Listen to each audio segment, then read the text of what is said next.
this is going to be a paper that's considerably more macro in approach than the other papers on the program. So I'm particularly interested in hearing comments on this work.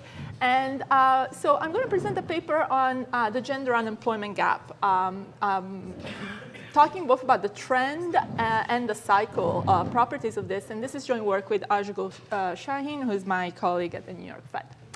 So what this graph shows is just the unemployment rate for men and women. So the red line is women, and the blue line is men in the post-war period for the United States. And you can just see from this chart that in the early years, particularly up until the early 80s, women's unemployment rate was higher than men's unemployment rate. And after the early 80s, this difference essentially went to zero, and female and male unemployment rates were very similar, except you can already see in recessions where always, and I'll talk about this later, male unemployment tends to be higher than female unemployment. Okay? So there was a positive gender unemployment gap, where the gap is female minus male, which converged to zero in the early 80s. And so our paper is to trying to understand the behavior of this gender unemployment gap. Sorry? Exactly, I'll get exactly to that in a second. So we want to understand what determines this gender differences in the unemployment rate over time. Is this true by different demographic groups, though? No, so this is just in the cross-section. So this is the average unemployment rate, and this is for 25 plus in the population. Well, I'm just wondering, did it by black or white? No, this is, we didn't do it by race. So, but I know what it looks like by race, so, and also by, for different age groups. So by race, the unemployment rate is actually slightly lower for women than for men. So what the difference that we see here, sorry, going back, is mostly determined by whites, which are the majority of the workforce. So that's why we see that difference. In the data, we're going to have every race for the data that we're going to use. So our main hypothesis for the trend behavior of the gender unemployment gap is that there's been a convergence in labor market attachment across genders. And by labor market attachment, I'm going to include in that notion both labor force participation rates, and we know it's gone up a lot for women, and it's gone down slightly for men. But also, I'm going to refer to the behavior of employment flows. So flows from participation to non-participation, and from unemployment to employment, and so on. We find that the convergence in labor force attachment actually played a very important role in the trend decline in the gender unemployment gap. We also look at other contributing factors, both empirically and in the context of our model. And a couple of those are differences in the age and skill composition of the female versus male labor force. And we find that those play a very minimal role. And with respect to the gender differences in unemployment rates over the business cycle, which have been stable, which I'll document in more detail later, we find that gender differences in industry composition can explain most of the gender differences in unemployment rates in the last three recessions, so starting from the recession in 1991, but not during the recoveries. And for the earlier cycles, these gender differences in industry composition are not that important. And what's going to matter more is gender differences in the trend in participation. So going back to Costa's question. So this is a very brief summary of our findings. So the way I'm going to structure the talk is that I'm going to give you more evidence on gender differences over time in labor force attachment and other contributing factors that might matter for differences in unemployment rates, and explore some composition explanation in the data. And then most of the analysis for the trend is going to be based on a search model of unemployment, where we also take into account the participation decision. So it's going to be a three-state search model as opposed to the standard two-state, where you only have employment and unemployment. And I'm going to conduct a quantitative analysis based on that model. And then I'm going to very briefly talk about some international evidence, which is also broadly supported of this hypothesis, and spend the final minutes on the cyclical analysis. So you also get it to duration. Yes, we're going to get the duration, though I actually have taken the graph about duration out of this set of slides, but I'll just refer to it at the appropriate time so we can talk about it. Let me just give you some empirical evidence. This is very familiar in this room. So there's been a large rise in female attachment, which we can obviously see, and I'll give you a plot in a second, from the rise in female labor force participation, which went up from 43% in 1970 to 60% in 2000. And then women historically experience more frequent spells of non-participation, especially in conjunction with childbirth. And these spells and this increased frequency of non-participation in conjunction with childbirth has basically disappeared. And there's a very nice study by the Census Bureau in 2008 that shows this. With respect to the decline in male attachment, labor force participation of men has declined from about 80% in 1970 to 75% in 2000. And this has been well documented. There's been a decline or an increase in full-time non-employment for prime-age men in the data. And there's a variety of hypotheses about why that is. Part of it is demographic. Part of it is the decline in wages for low-skilled men. Okay? So this is just a plot of labor force participation rates for men and for women, and this is 25 plus, everybody in the population, blacks, whites, married, and unmarried. I want to point out something that is going to become important later in the cyclical analysis. So we see that the trend decline in male participation is pretty stable. And then with respect to the rise in female participation, we see that it's pretty strong up until the mid-90s. And then you can see female participation flattens out. Okay? And then this is a feature of the recovery from the recent recession, that both male and female participation have been declining. And I won't talk about this today, but there's a section in the paper where we also discuss this, but I'll have to skip on it for this presentation. Okay, so in addition to participation rates, we're interested in also what happens to flows in and out of unemployment. And what we see, and I'll show you the plots in a second, is that all flows that involve non-participation, which were actually quite different across genders, have converged over time. And in particular, the non-participation to employment flow has gone up for women relative to men. And the employment to non-participation flow has gone down for women relative to men, which has increased the stock of employed women in the population. And also, the flow from non-participation to unemployment has gone down for men, and the flow from unemployment to non-participation has gone up for men relative to women, which has increased the stock of unemployed for women relative to men. So this has to do with duration. This is what Jim was asking before. So traditionally, women have, and they still do, have a lower duration of unemployment than men, because if they become unemployed, they're more likely to flow into non-participation, whereas men who become unemployed, they stick to it, and they remain in the workforce while remaining unemployed. So what we see over time, actually, is that the duration of women is still lower than men, but there has been a convergence. There has been no systematic convergence of flow rates that involve just employment and unemployment. So let me just give you a chart. And this is actually data from Abraham and Scheimer, which we use because it's age-adjusted. And then actually for our calibration, we use non-age-adjusted data because that's what we have in the model.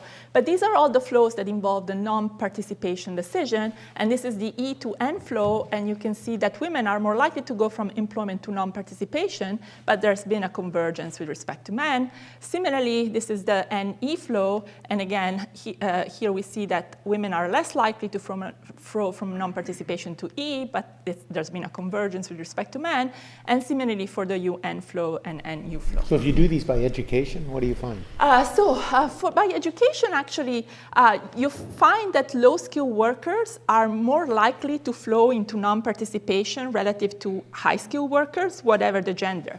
The gender differences are not that different across skills with respect to the flows. But the data on flows split up by gender and education is really very noisy. So that's why, in reporting this data, we don't also condition on skill. I just want to make a point before I move on. Because women have become more attached to the labor force relative to men, and men have become less attached, what this implies is that the stock of E of women in the labor force, as well as the stock of U, is going to rise. So the impact on the unemployment rate is, in principle, ambiguous, because this is just the plain definition of the unemployment rate. And what we have, because women are becoming more attached and men are becoming less attached, for women, both E and U are going to rise. Okay?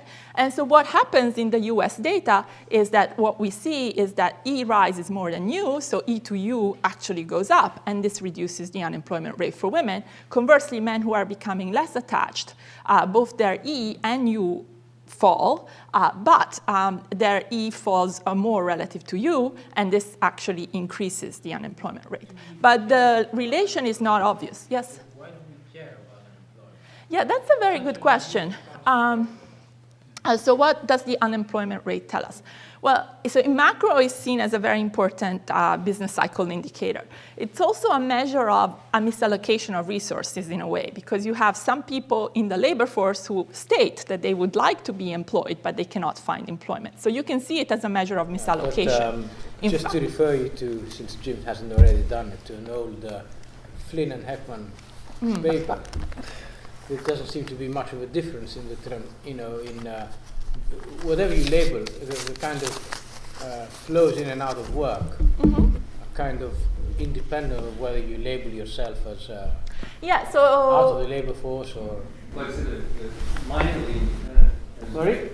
There are small differences, and the main thing is you think this is just a crude dichotomization and underlying searching thing. right, absolutely. So that's the issue. Maybe if we saw these differences, the underlying search intensity is changing, it's changing states. That's the way I see it. So we're not modeling that here, but that's the way I see it. So I don't think actually the unemployment rate is a particularly good measure of, or a particularly good labor market indicator. The way I see it is sort of capture some form of misallocation, people who would like to work and cannot work. But of course, their ability to work is, or to find employment depends, in fact, on the search intensity. And so also measures of duration and flows are reflective of search intensity that typically search models that are used for quantitative analysis don't explicitly model. So that's the way. That's the reason why I think it's useful to look at the unemployment rate. But we can talk a little bit more when we get into the model. So this pattern also holds if you look at employment population ratios and so on. So the unemployment rate is just one indicator. Now, it could be that this increased in relative attachment, is just is not really what's driving the data on the gender unemployment gap, because there are some well-documented patterns for unemployment rates by skill and age, and then we know that in early years of our sample, women tended to be lower skilled and younger than men, and those populations typically have higher unemployment rates. So, before we get to our explanation, which is based on attachment, we just want to examine the data and see whether in the data these compositional effects play a large role. This is just some evidence, and red lines are women, blue lines are men, on the age and skill distribution of men and women in the workforce, starting in 1976 using CPS data. So this is the first year where we have the micro data.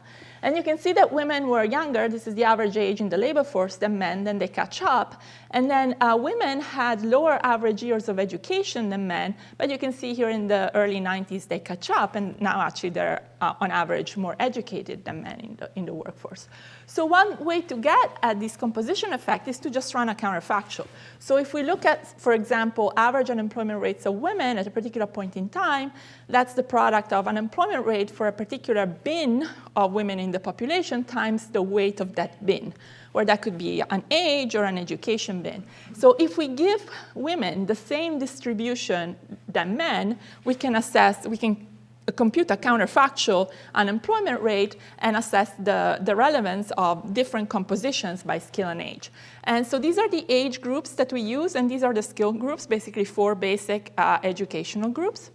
And this is what we get. So what we have in these graphs, this is for age and this is for skill, 3 lines, though you can't see the third line very well, but the blue line is the actual unemployment rate for men. The solid line is the actual unemployment rate for women, and the dashed red line is the counterfactual unemployment rate for women once we give them the same distribution by age and by skill as of men. And you can hardly see the dotted red line, which is the counterfactual, which suggests that differences in compositions are not very important for explaining gender unemployment gaps. Another important difference between men and women in the labor force is that their industry and occupational distribution is different. And when we go to industry, men are more likely to be employed in goods-producing industries as opposed to service-producing industries. Goods-producing industries are more cyclical, so they tend to experience bigger employment loss in recessions.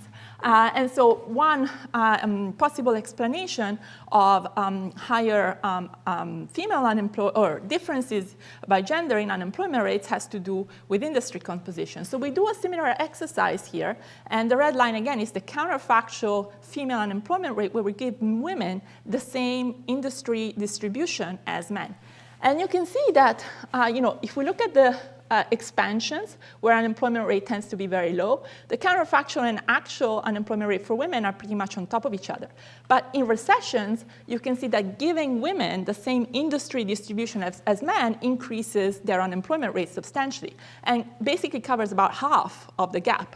This is what I was telling you before. So in recessions, men experience bigger loss of employment than women, and a lot of it is due to industry composition, though it doesn't explain everything. So in the last recession, actually, which some of the in the media was dubbed as a mancession because so many men lost their jobs and fewer women lost their jobs. Well, it was not unusual. This is what happens in all recessions. It just so happens that it was a very big recession, and so it just was more apparent. So industry distribution is important for explaining gender unemployment gaps in recessions, but not for the changing trends in this gap.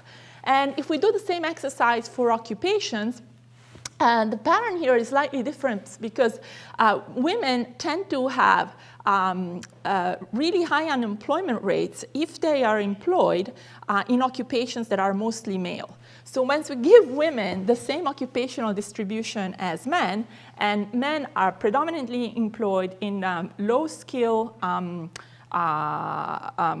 occupations, such as production workers or protection-type occupations, or in very high-skill occupations. So it just turns out that women who are employed in occupations that are male-dominated have high unemployment rates in those occupations. So we see somewhat here that by giving them the male distribution of occupation, it increases the female unemployment rate. I don't have a good sense of why this is. This could be of negative selection of women in occupations that are male-dominated, and we're not going to model this at all. But the point of this graph is that occupational distribution doesn't seem to systematically explain the gender unemployment gap. And so this is just a documentation of the role of occupational distribution. We're not going to focus as much on it in the rest of the analysis, but we thought it was important to look at it from just a standpoint of clarifying what's in the data. So here you're ruling out one at a time all these alternatives. So what if you use all of them together? Yes, we have done that actually, and it's reported in the paper. Each one plays a very small role. When we interact them, we also find a very small role. So there doesn't seem to be a correlation between the various distributions. So we have done that analysis in the paper. We just don't report it for basically the sake of brevity in the talk. Yes. So based on this, we think that there's scope for alternative explanations, and so that's why we build a quantitative model to try and assess the role of changes in attachment. And it's going to be a three-state search model of the labor market. So there's going to be men and women in the model, and there's going to be skill heterogeneity, which is exogenous. So you enter the model with a given level of skill, no skill choice, and there's going to be skilled, which are college graduates, and unskilled, which are less than college. And one key variable here is going to be the opportunity cost of work, X, which is basically how much utility you get if you're out of the labor force. Okay, so this X is going to be an exogenous stochastic variable whose distribution differs by gender. And we're going to take it to reflect differences in home production opportunities. So how valuable is your time when you're not working? And so this is going to be the only exogenous differences by gender in the model, so this distribution of X. And of course, there's been a lot of work to which I've contributed as well, thinking about what drives the opportunity cost of working for women and how that has determined a rise in female participation. We're going to bunch all that work in an exogenous distribution of this X. And so we're not going to say much about it. But this X could reflect gender differences in barriers to participating in the workforce, coming from medical conditions attached to pregnancy, other factors, home appliances, and so on. No, but I mean, are you going to condition this FJ distribution on things like things like children and appliances? Exactly. So the fact that children may have take more of a toll on the mother's time as opposed to father's time, but with technological advances. You're going to show us how those individual factors matter? No. So I'm going to actually calibrate the distribution of this X to match differences in participation rates in the data, in the model. But I'm going to extract from all the details that could actually endogenously determine this distribution of X. And I'm just going to focus on sort of the labor market implication of having different distributions. But it's F sub JT? I mean, it's time index, this thing? Yes, time will index this thing. And the exercise that we're going to do, actually, we're going to look at two periods in time. An early period where gender differences in this distribution of X were bigger, and a later period in which they have shrunk.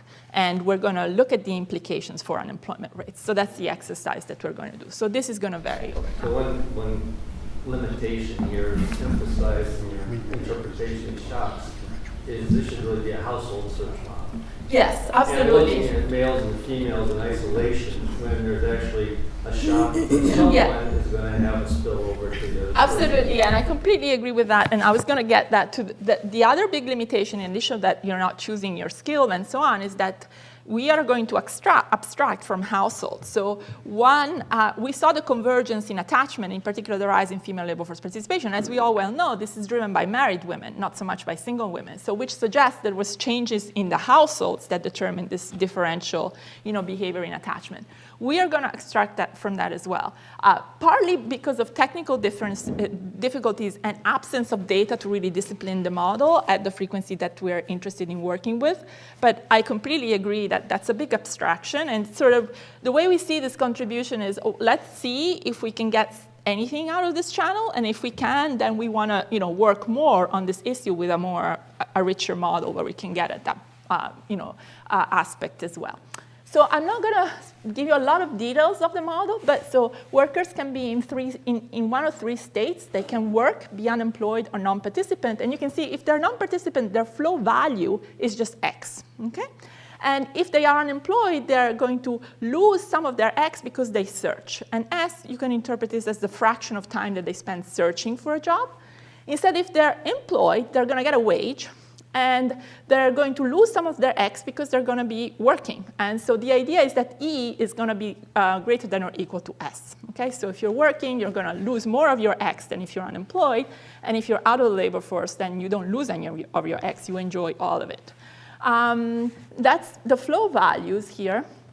And so what happens to agents is that if they're employed, they can experience a separation shock with probability delta, which can vary by skill and gender.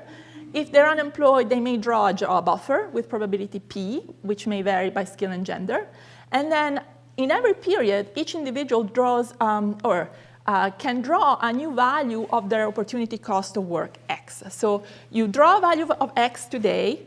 X is IID within gender, and you keep your X until you get hit by a new shock, which says, well, now you can draw a new X. So while X is IID by gender, it's also persistent for each worker. So this is sort of a nice way to add some persistence to the shock S without having to carry the distribution of X over time. The X are uncorrelated. So if I'm hit by the shock, I redraw from the same distribution? You always redraw from the same distribution. Okay. So that's the IID part, but then X is persistent because you don't draw every period. All the shocks occur before agents make any decisions, okay? And importantly, they're going to be endogenous quits because you could be employed today, and you have, say, a relatively low X, your job does not get exogenously destroyed, but you get selected to draw a new X. Your new draw of X happens to be high. So then you'd rather, exit the labor force, and then you're going to endogenously quit your job. Okay? So at the same time, you could be out of the labor force because you have a relatively high X today. You get a shock that causes you to redraw a new X. The X that you draw happens to be very low. Then you want to enter the labor force. Because there's frictions in the labor market, you cannot go in the same period from non-participation to employment. You're going to have to spend one period searching, at least, and then you're going to be unemployed. And then if you find a job, or if you get a job offer, you may take it, and then you become employed. Okay? So there's endogenous quits, and people transit from the various states, either because they get exogenously laid off if they're employed, or because their X changes. Okay? So is there no shocks to wages as well? Sorry? Wages also? Let me get to wages. I'm not going to go over the Bellman equations in the interest of time, but I do want to talk a little bit about wages. Where do you put in the macro shocks, though? You were emphasizing. So here, there are not any aggregate shocks for now. So all the shocks are idiosyncratic and are these shocks to X. But there was this huge cyclical component you were showing. Yeah, there is a huge cyclical component. So in our numerical analysis, we're going to take 2 points that are in the middle between two cycles. But if we wanted to do a time simulations, we would need to add aggregate shocks to the separation rates or the job finding rate. And there's a couple of ways of doing this, which I can get to as I describe firms. But even these exogenous destructions, the rate at which jobs are terminated. Exactly. So if we wanted to simulate it period by period, we would put in aggregate shocks to the delta, the exogenous separation rate, and to the vacancy creation costs for firms, which would determine the unemployment to employment flow. Okay, and so that's exactly the 2 places where we could add aggregate shocks. For now, we're just taking 2 periods in time, and I'll get to that in a second, which are at the same point of the business cycle. And so we think that, we can, you'll see what we do exactly in the quantitative session. So firms are standard Mortons and Pissarides firms. So there's free entry, they post vacancies, they hire workers, each firm hires 1 worker. There's a matching function, which matches workers according to the number of unemployed and how many vacancies there are there.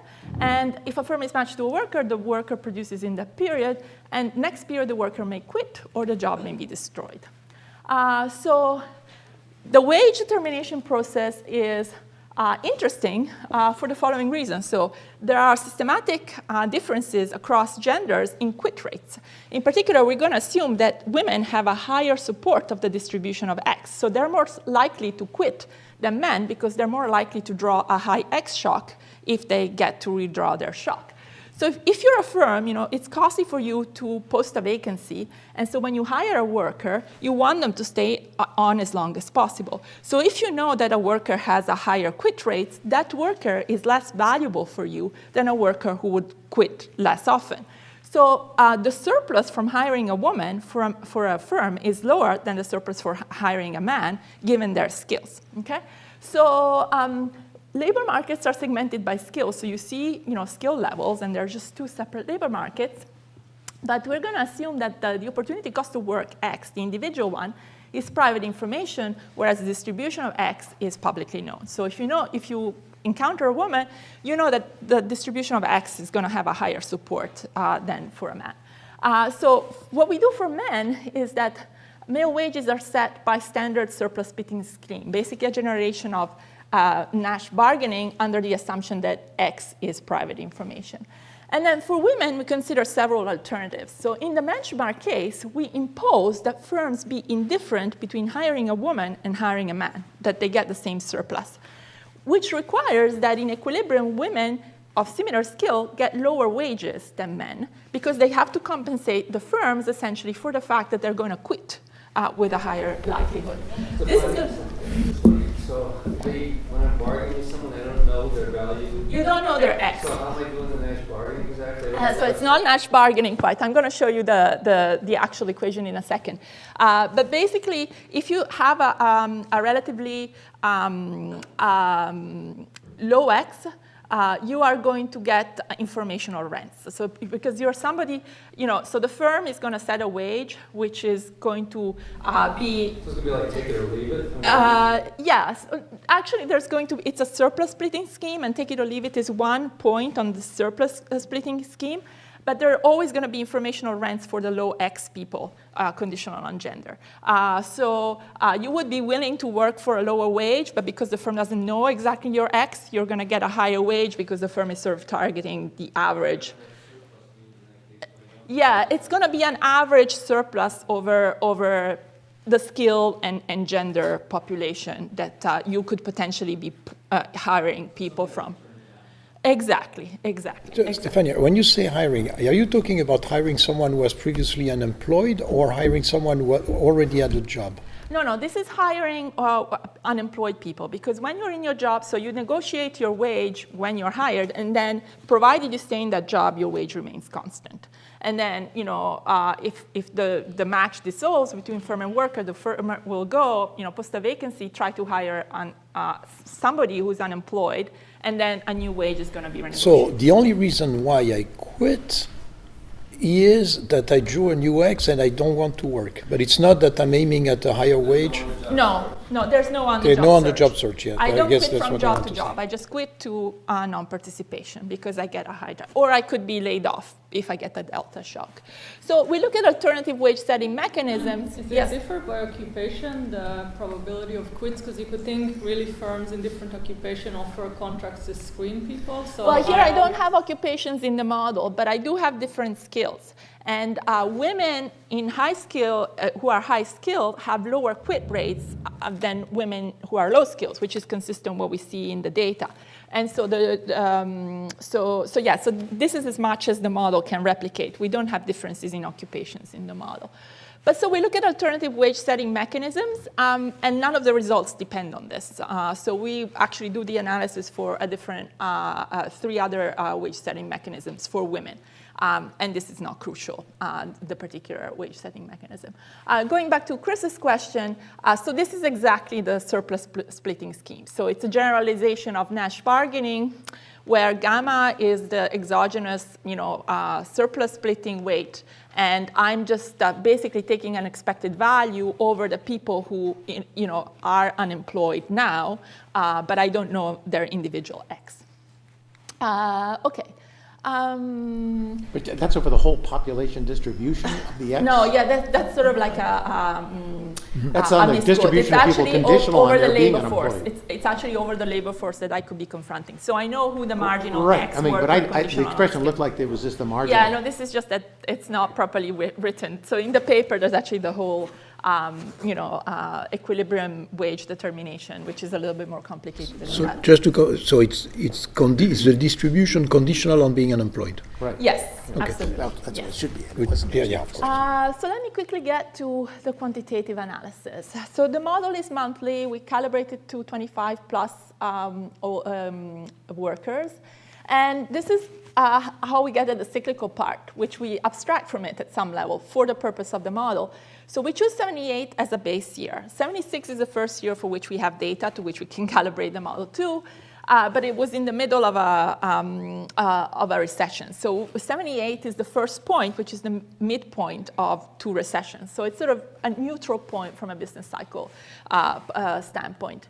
And we set some parameters based on empirical evidence, and we calibrate the remaining parameters to match participation and employment rates by gender, the skill premium, and the employment to employment flow by gender. That sort of pins down the frequency with which you get new X shocks, essentially, and employment to unemployment rates by skill. Okay? And very quickly, so the model does very well at matching our targets. Okay? And this is getting back to some of the discussion before. So in the data, the definition of some of these employment states is a bit murky. So there's a lot of measurement error.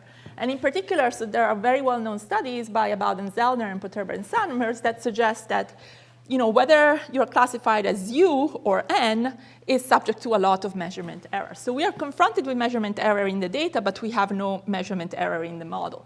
So what we do in the model, we scramble, we impose, basically misclassification errors on our individuals in our model with respect to the states, so as to match the evidence that we have from the data, which is kind of old, goes back to the mid-'80s, on these misclassification errors. So we have some hope of essentially being able to match the flows data that we see in the data. And the model actually does well with respect to aggregate as well as by gender labor market flows. So this is all the possible flows that you can have in the model. The black line is the data flow, and the red numbers are what the model predicts. And so the three-state search model literature, which is quite small, generally has quite a bit of trouble matching these aggregate flows. And our model does very well. And most of these flows we actually don't target. So this is sort of something that gives you more trust in the behavior of the model. But I cannot really spend a lot of time on it for the purpose of this talk. So how do we induce greater labor market attachment for women and reduce labor market attachment for men? So we do an experiment where we're essentially comparing 2 points in the data. So 78, our baseline point, and then we go to 96.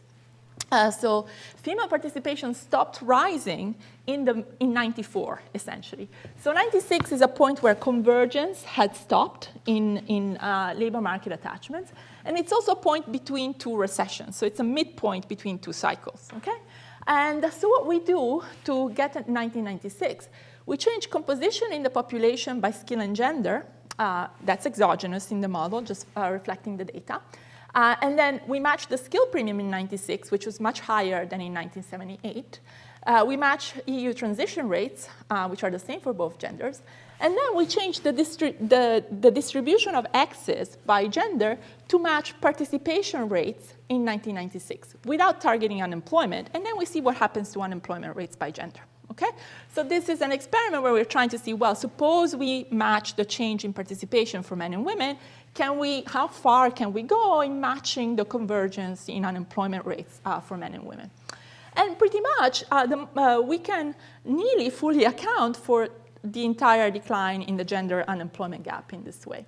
So this is just to give you a sense of how much participation converged between 78 and 96. So the participation gap in percentage points was 32 in 78. This is men minus women. And it went down to 17.5 percentage points, okay? And this is the unemployment rate in the data. You can see that the gap was 1.8 percentage point in 1978, which was 41%, because, and it goes down to 7% in 1996. And so in the 78 calibration, we matched that. And this is what we obtain in our 96 experiment, where we're not matching unemployment rates by gender. What we're trying to do is just match participation rates. And you can see that we can account for nearly all of the closing of the gender unemployment gap. So I just want to... what about the implication for wage distribution? Yes, I don't have a lot of time to talk about that. So the gender wage gap has gone down in the data as well. Our model also predicts a decline in the gender wage gap. And so we get to some degree to that. And but unemployment rates vary in the data and in the model also because there's other things that vary, which we exogenously vary. So I just wanted to quickly go through this table to show you. So this is what we do when we change both attachment by gender as well as all the exogenous factors. And this is, you've already seen this number. And this is if we just change these exogenous factors in isolation. And this is telling you that changes in the EU rates cannot explain both the convergence in participation rates, this is what is predicted by the model, or the convergence in unemployment rates that we see in the data. Changes in the skill composition cannot explain the convergence in participation rates or in unemployment rates, or not fully account for that, or changes in the skill premium. Okay? So the labor market attachment force is an important force in the model. Okay. We do the same exercise using alternative wage setting mechanisms, and we get very similar results. So in my 5 minutes that I have left, I'm just going to show one chart on the international evidence and spend the rest of the time talking about the cyclical properties. International evidence, there's actually a much longer section in the paper which you can look at. For the purpose of today's talk, let me just say that we looked at other OECD countries, and we looked at whether there was this kind of similar trend in sort of closing participation gaps and closing of gender unemployment gaps. And we find that it is there. So what I have here is two groups of countries. This is English-speaking as well as Sweden countries that tend to have relatively low participation gaps to start with and convergence of those gaps. And you can see that for these countries, they look very similar to the US. So there's a gender unemployment gap that is positive and then converges to zero. It kind of stays around there, starting in the early 80s. These are a set of countries, France, Belgium, Italy, and the United Kingdom. There are more countries that we look at in the paper that have relatively large participation gaps in the early years. There's a lot of convergence here. But in these countries, the gender unemployment gaps are still quite large, though they converge. So this is definitely not conclusive or definitive, but it's just to show that if we look at international evidence, the pattern that we see over time is very similar to what we see in the US, but there's very differences in timing of this pattern. So how do you want to interpret this, though, in the sense of, I mean, so why did the X distribution change? I mean, what, right. You kind of left us hanging. That's a very good question. And you only have 3 minutes. I have only 3 minutes, so Give her 30. I can refer you to a bunch of papers of my own and others where there's been a lot of work, actually, especially on the rise in female participation, but also on why male participation has declined in the United States. And most of it has looked at the role of changing technologies, medical technologies, household technologies, and as well as changes in gender differences in wages that might have to do with exogenous barriers and incentives to accumulate human capital and so on. So admittedly, we kind of, sweep all that under the rug in this paper. And, a lot of those wouldn't just be, I mean, they're all swept into X here? Yeah, they're all swept into X. And that, I think that's, a very, big assumption and abstraction on the same time. To have that endogenously in a 3-state search model would be kind of difficult. So what nobody had really looked at these employment flows with respect and gender differences in those. So we really wanted to focus on that and have, be able to model those for the context for this particular work. So we had to make a choice. But I completely agree with you. It would be very interesting to endogenize these differences in X. They are just, and their evolution over time. We're just not doing it in this paper. I have 2 minutes, so I want to give you some information on the cyclical behavior. And this is just HP filtered data. Red line, unemployment rate for women, blue line for men. You've already kind of seen this. Men tend to lose more jobs in recessions. The question is why and how has that varied over time? So most of the analysis, we use CPS data. So that's from households. It's useful to actually look at CES data from payrolls to look at employment changes in recessions and recovery. So I have 1 minute. I have to be very, very fast. So here we're looking at all recessions for which we have data. And this is the percentage change in employment for men and women from the trough of unemployment to the peak of unemployment in each recession. Okay, so the dates are not the MBR dates because they look at a variety of factors. And just to see, so the blue is early recessions, the red is late recessions. There's a difference in that. You can see that men lose more jobs in recessions than women. Okay, so you've already seen this before. So suppose we give women the same industry distribution that we give men. Okay, in the recent recession, that pretty much explains all of the gender differences in this employment loss in recessions, but it doesn't really in the early recessions. Actually, you see that women gain employment in recessions in the early year. If we look at recoveries, so this would be from the peak of unemployment to the trough of unemployment in our recovery, you can see that women in the early cycles gain a lot more jobs than men. And if we give them the same industry distribution than men, you cannot really explain the gender differences. And similarly, in the later cycles, women, especially in the last two, gain fewer jobs than men. And if we give them the same industry composition than men, we don't really explain that difference. But I mean, this goes back to a point that Chris was making. this women gaining jobs, this is like the old added worker and discouraged worker, and precisely because of the household mechanism, you think that the Right.